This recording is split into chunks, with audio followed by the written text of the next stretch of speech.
Lorenzo García tenía todo lo que un hombre podía desear. Un imperio inmobiliario que valía 200 millones de euros, una mansión con vistas a la costa de Marbella, coches de lujo y una esposa bellísima que todos le envidiaban. Pero aquella noche de marzo, mientras conducía como un loco hacia el Hospital Universitario de Madrid, con las manos temblando en el volante de su Mercedes, Lorenzo sabía que estaba a punto de perderlo todo. No por un desplome en bolsa, no por una mala inversión, sino por una verdad que se había negado a aceptar durante 9 meses enteros.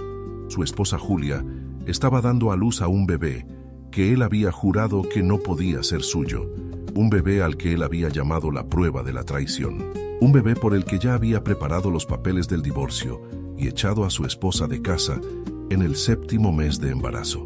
Cuando llegó a urgencias y se acercó al cristal de la sala de neonatos, cuando vio a aquel recién nacido envuelto en una manta roja con un mechón de pelo oscuro, idéntico al suyo, cuando leyó la etiqueta que decía García y cruzó la mirada con su esposa desde el otro lado del cristal, Lorenzo comprendió que había cometido el error más devastador de toda su existencia. Si estás preparado para esta historia, escribe en los comentarios desde dónde estás viendo este vídeo. Lorenzo García había nacido pobre, en un piso de 60 metros cuadrados en el barrio de Vallecas, en Madrid, hijo de un albañil y de una costurera que trabajaban 14 horas al día para poder juntar el almuerzo con la cena. Había conocido el hambre, la de verdad, esa que te despierta por la noche con calambres en el estómago y te hace mirar la nevera vacía como si fuera un enemigo. Había conocido la humillación de llevar siempre la misma ropa al colegio, de no poder ir a las excursiones porque sus padres no tenían dinero, de ser el que todos llamaban el muerto de hambre, con ese tono de desprecio que solo los niños saben usar cuando quieren herir de verdad. Pero Lorenzo tenía algo que el dinero no podía comprar, una inteligencia fuera de lo común y una determinación que rozaba la obsesión. A los 18 años se había mudado a Barcelona con 200 euros en el bolsillo y un sueño en el corazón. Había trabajado de día como camarero y estudiado de noche, durmiendo 3 horas durante años, alimentado solo por la rabia de querer demostrar al mundo entero que valía algo. Se había licenciado en económicas con matrícula de honor, había encontrado trabajo en una pequeña agencia inmobiliaria y en 5 años se había convertido en el dueño de esa agencia. En otros 10 años más, se había convertido en uno de los empresarios inmobiliarios más ricos de España. A los 42 años, Lorenzo García era la encarnación del sueño español. Poseía 32 edificios entre Madrid, Barcelona y Valencia, 3 hoteles de lujo, 2 centros comerciales y una mansión en la Costa del Sol que había sido fotografiada para las portadas de todas las revistas de arquitectura del país. Tenía una colección de relojes que valía lo que un piso, conducía coches que costaban más de lo que sus padres habían ganado en toda su vida y frecuentaba los círculos selectos del Madrid que cuenta, ese de los nombres importantes y los apellidos que abren todas las puertas.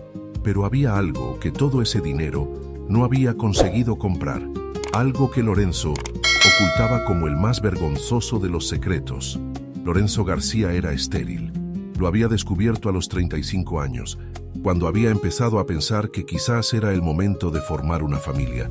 Había ido al mejor especialista de Madrid, convencido de que sería solo un trámite.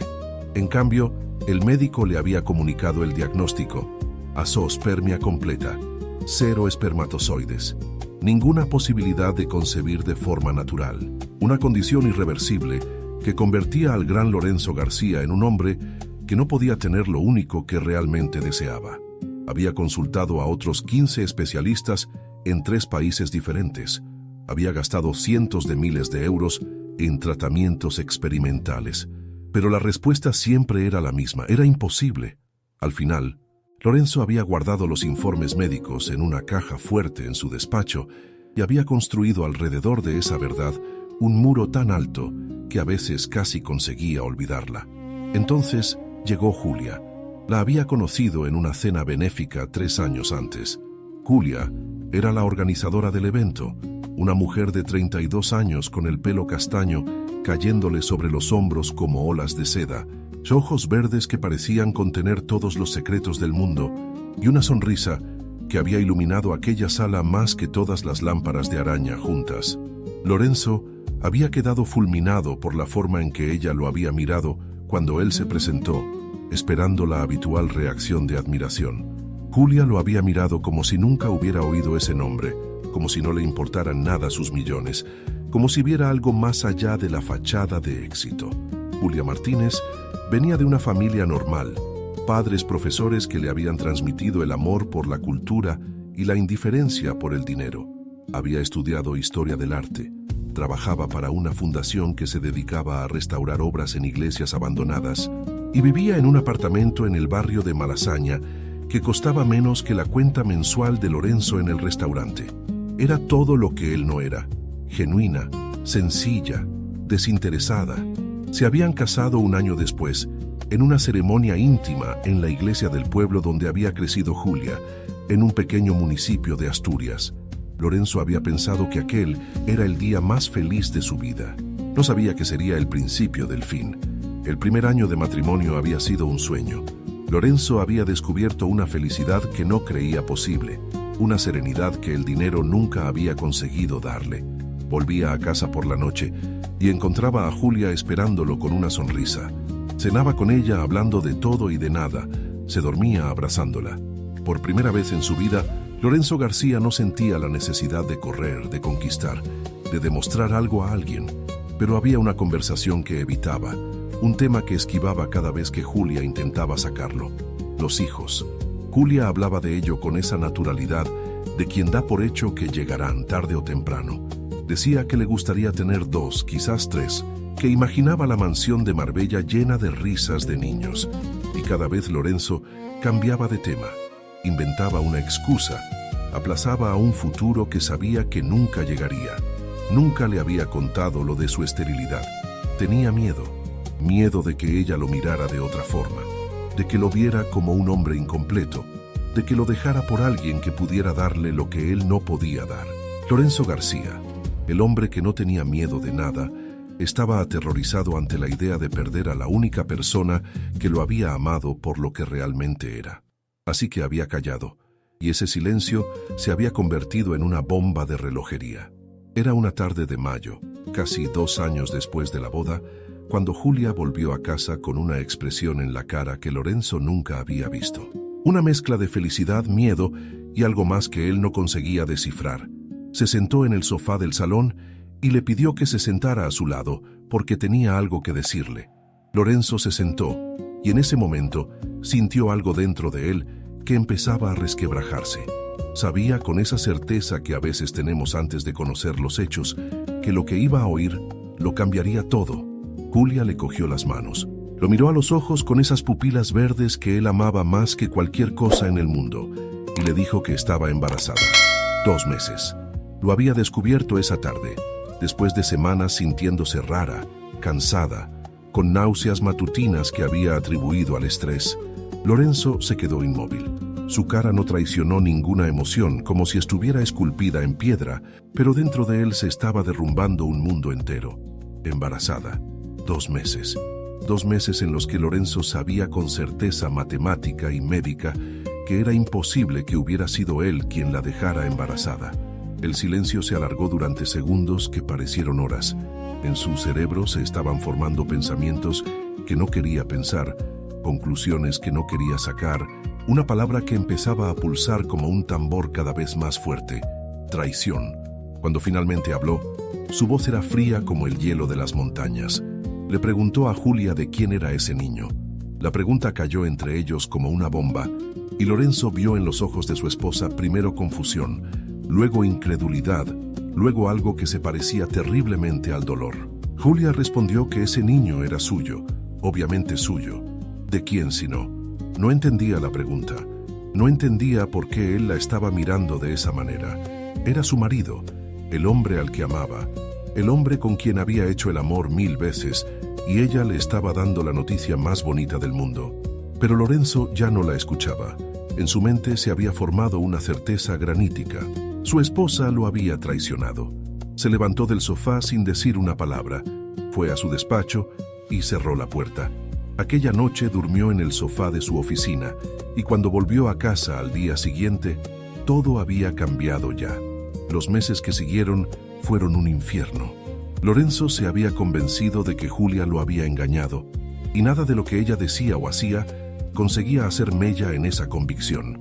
Él le pedía obsesivamente que confesara, que le dijera con quién había estado. Ella lloraba y juraba por su vida que nunca había mirado a otro hombre, que ese niño era suyo. Pero Lorenzo veía en esas lágrimas solo la actuación de una actriz consumada. Había contratado a un detective privado, uno de los mejores de España, para seguir a Julia y documentar cada uno de sus movimientos. Durante 3 meses, aquel hombre había seguido a su esposa a todas partes, fotografiando a cada persona con la que hablaba, grabando cada llamada telefónica, controlando cada mensaje. El resultado había sido inequívoco. Julia Martínez de García nunca había quedado con ningún hombre, nunca había tenido comportamientos sospechosos, nunca había dado ninguna señal de tener una relación. Pero Lorenzo había ignorado ese informe como había ignorado todo lo demás. En su mente enferma de celos, la ausencia de pruebas era simplemente la prueba de que Julia era más lista de lo que pensaba, de que había cubierto sus huellas con cuidado. Julia lo había intentado todo. Había suplicado a Lorenzo que hiciera una prueba de ADN, convencida de que demostraría de una vez por todas que el niño era suyo. Pero Lorenzo se había negado, diciendo que no hacía falta ninguna prueba porque él ya sabía la verdad. Y la verdad era que ese niño no podía ser suyo porque él era estéril. Cuando finalmente había pronunciado esa palabra, cuando había confesado a Julia el secreto que había ocultado durante años, ella se había quedado sin palabras. No por la revelación en sí, sino por el hecho de que él se hubiera casado con ella sin decírselo, de que hubiera construido un matrimonio sobre una mentira tan grande. Julia había llorado durante días, no por la esterilidad de Lorenzo, sino por la falta de confianza, por las mentiras, por el muro que él había construido entre ellos. Había intentado explicarle que los médicos a veces se equivocan, que existen casos de hombres declarados estériles que luego han tenido hijos. Pero Lorenzo no quería escuchar razones. En el 7º mes de embarazo, Lorenzo hizo lo que consideraba lo único correcto. Echó a Julia de casa. Fue una escena que los empleados de la mansión nunca olvidarían. Lorenzo convocó a Julia en el salón principal y le comunicó con voz gélida que su matrimonio había terminado. Le dijo que ya había hablado con sus abogados, que los papeles del divorcio estaban listos y que ella tenía 24 horas para hacer las maletas y marcharse. No le daría nada, porque el acuerdo prenupcial la excluía de cualquier derecho en caso de adulterio. Julia le suplicó que no lo hiciera, que le diera al menos tiempo para dar a luz, que no la echara a la calle en pleno invierno con un bebé en el vientre. Pero Lorenzo era inflexible. Llamó a seguridad, hizo que bajaran las maletas de Julia y la vio salir por aquella puerta sin mover un músculo de la cara. Solo cuando el coche de ella desapareció al final del camino, Lorenzo se permitió derrumbarse. Se sentó en el suelo de mármol del salón y lloró como no lloraba desde que era niño. Julia encontró refugio en casa de sus padres, en aquella pequeña casa de un pueblo de Asturias donde había crecido. Sus padres la acogieron sin hacer preguntas, sin juzgar. Los 2 meses que separaban a Julia del parto fueron los más difíciles de su vida, no por el embarazo, sino por el dolor de haber sido abandonada por el hombre al que amaba. ¿Te está gustando esta historia? Deja un like y suscríbete al canal. Ahora, continuamos con el vídeo. Acusada de algo que no había hecho, lloraba todas las noches, pero cada mañana se levantaba y seguía adelante, por aquel bebé que llevaba en su vientre. Era una noche de marzo, una de esas noches húmedas y frías que Madrid regala al final del invierno, cuando el teléfono de Lorenzo sonó. Él estaba en su despacho, rodeado de botellas vacías y documentos que no tenía fuerzas para leer, y por un momento pensó en no contestar. No hablaba con nadie desde hacía semanas. Había despedido al personal de servicio porque no soportaba tener gente alrededor.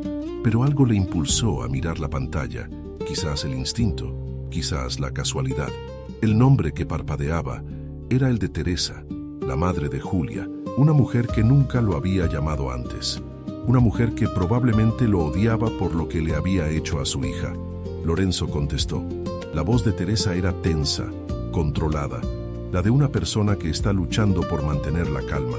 Le dijo que Julia estaba en urgencias del Hospital Universitario Central de Asturias, que había tenido complicaciones repentinas que iban a hacerle una cesárea de emergencia porque el bebé estaba en sufrimiento fetal. Le dijo que no llamaba por él, que no le pedía nada, pero que pensaba que tenía derecho a saber que su hijo estaba a punto de nacer y que quizás no lo conseguiría. Lorenzo se quedó paralizado. Su hijo. Teresa había dicho su hijo.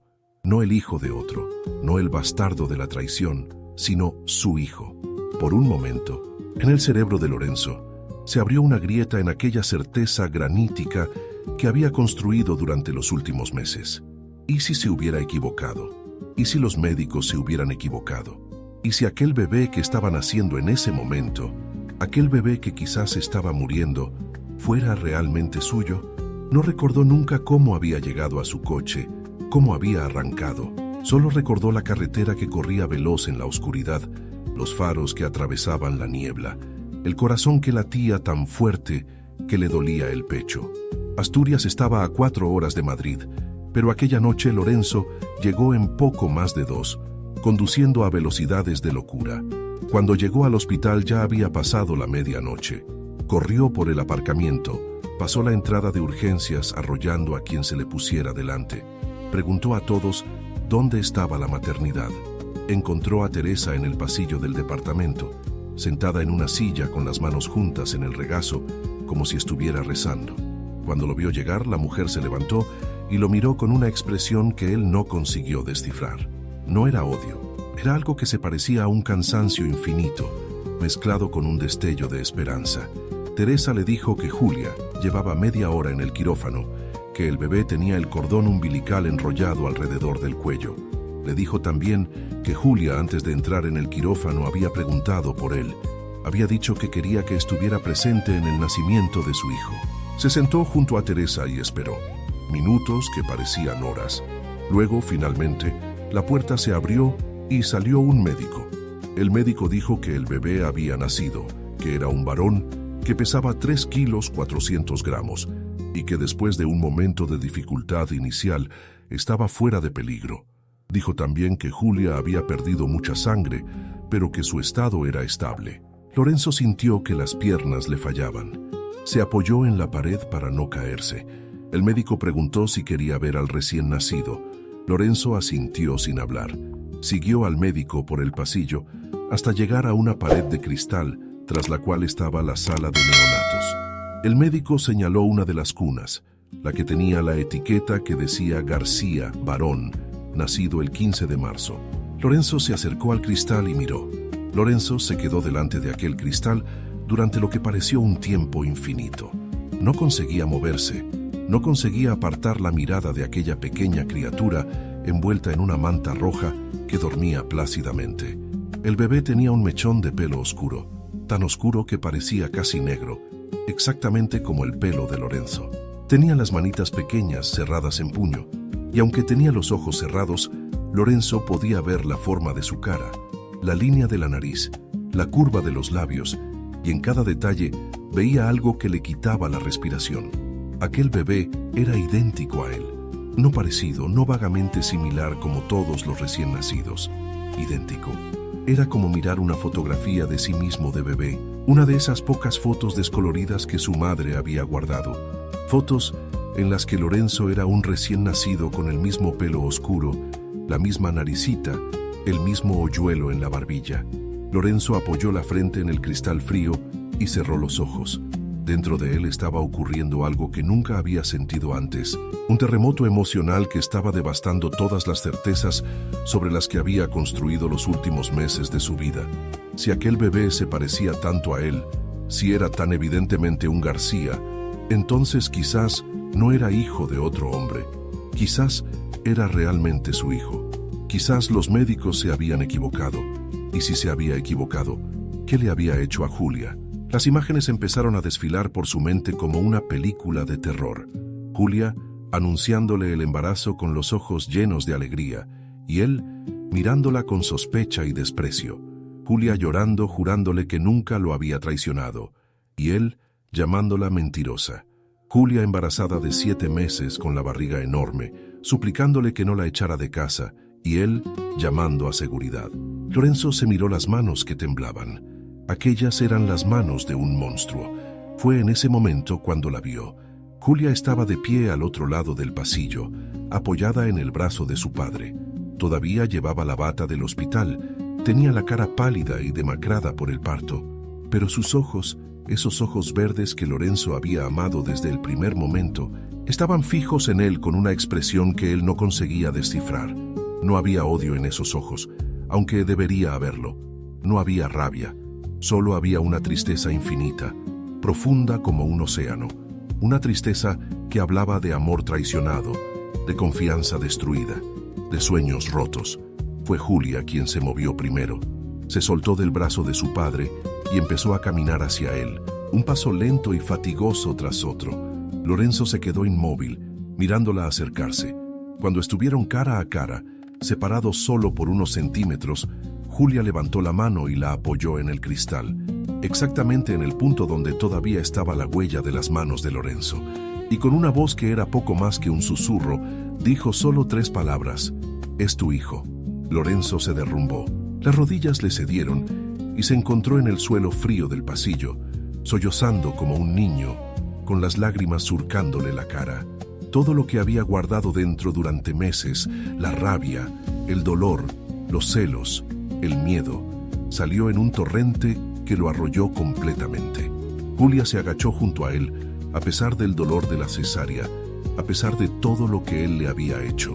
Le cogió la cara entre las manos y lo obligó a mirarla. Y cuando sus ojos se encontraron, Lorenzo vio algo que no merecía, pero que deseaba más que cualquier cosa en el mundo. Vio el perdón. 2 semanas después, Lorenzo estaba sentado en el salón de la casa de los padres de Julia. Tenía en brazos a su hijo, aquel bebé al que habían llamado Marcos en honor al padre de Julia, y lo miraba dormir con una expresión que su esposa nunca le había visto antes. Habían sido 2 semanas intensas, llenas de conversaciones difíciles, de lágrimas, de confesiones dolorosas y de lento trabajo para reconstruir lo que él había destruido. Lorenzo le había contado todo a Julia: la esterilidad, la vergüenza que había sentido, el miedo a perderla que lo había empujado a ocultarle la verdad. Le había pedido perdón, un perdón que sabía que no merecía, pero que ella le había concedido igualmente, porque Julia estaba hecha de amor, incluso cuando el amor dolía. Luego habían llamado juntos al médico de Lorenzo, aquel especialista de Madrid que años antes le había dado el diagnóstico de esterilidad. El médico había admitido que en casos extremadamente raros, quizás 1 entre 100.000, hombres con azoospermia completa podían tener episodios aislados de producción espermática suficiente para la concepción. Era un fenómeno poco estudiado, pero existía. Lorenzo había sido uno de esos milagros estadísticos. Julia le había pedido tiempo, no para decidir si perdonarlo, eso ya lo había hecho, sino para entender si podía volver a confiar en él. Lorenzo había aceptado sin protestar.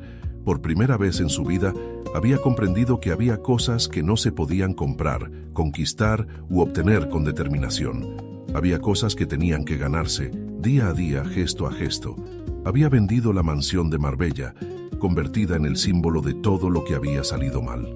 Había comprado un piso en Oviedo, cerca de la casa de los padres de Julia, un piso normal, sin techos pintados al fresco, pero con la habitación para el bebé y el espacio para crecer juntos. También había cambiado su forma de trabajar. Ya no 18 horas al día persiguiendo el siguiente negocio.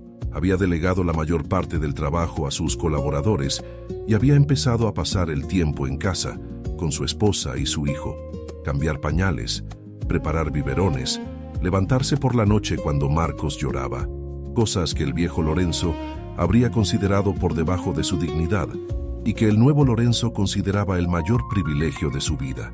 Meses después, una tarde de verano, Lorenzo y Julia estaban sentados en el balcón de su piso, mirando la puesta de sol que teñía el cielo de naranja y rosa. Marcos dormía en su cuna en la habitación de al lado, el monitor del bebé encendido en la mesita entre ellos.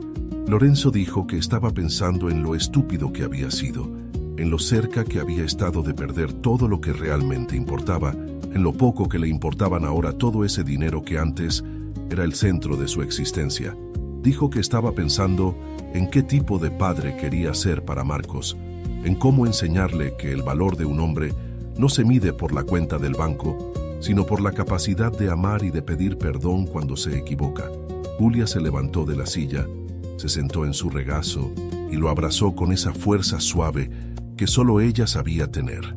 Y en ese abrazo, Lorenzo comprendió que la verdadera riqueza nunca había estado en sus edificios, en sus hoteles, en sus coches.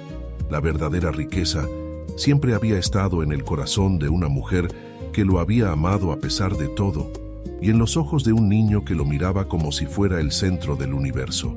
Un año después, Lorenzo y Julia renovaron sus votos matrimoniales en la misma iglesia del pueblo donde se habían casado la primera vez.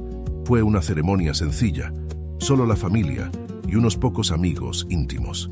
Marcos, que ya tenía casi 2 años, llevó los anillos sobre un cojín de terciopelo rojo, caminando con esos pasos inseguros de los niños que acaban de aprender a moverse solos. Cuando salieron de la iglesia bajo una lluvia de arroz y pétalos de flores, cuando Lorenzo cogió en brazos a Marcos y con el otro brazo estrechó a Julia, comprendió que la historia que había empezado como una tragedia se había transformado en algo diferente. Se había transformado en una historia de redención. No la redención del millonario que recuperaba su riqueza, sino la mucho más importante del hombre que recuperaba su humanidad. No el final feliz de los cuentos de hadas, ese perfecto y sin sombras, sino el final feliz de verdad, el que llega después del dolor, después de los errores, después del duro trabajo de reconstruir lo que se ha destruido. Cada mañana, cuando se despertaba junto a Julia y oía a Marcos llamando papá desde su habitación, Lorenzo daba las gracias por aquella noche de marzo en que había corrido al hospital, por aquel cristal de la sala de neonatos que le había mostrado la verdad, por aquella mujer extraordinaria que había elegido perdonarlo cuando habría tenido todo el derecho a odiarlo, y sabía que esa era la única riqueza que realmente importaba. Esta historia nos recuerda que el verdadero amor no es el que se derrumba ante la primera dificultad, sino el que encuentra la fuerza para levantarse incluso después de las caídas más dolorosas. Nos recuerda que el dinero puede comprar casas, coches, ropa, pero no puede comprar la confianza, el perdón, la capacidad de admitir los propios errores. Y nos recuerda sobre todo que nunca es demasiado tarde para cambiar, para pedir perdón, para convertirse en la persona que siempre deberíamos haber sido. Si esta historia te ha tocado el corazón, si te ha hecho reflexionar, si te ha emocionado aunque sea un poco, entonces deja que lo sepan también quienes vengan después de ti. Un gesto sencillo, un clic, puede hacer que otras personas vivan lo que tú has vivido hoy. Gracias por quedarte conmigo hasta el final.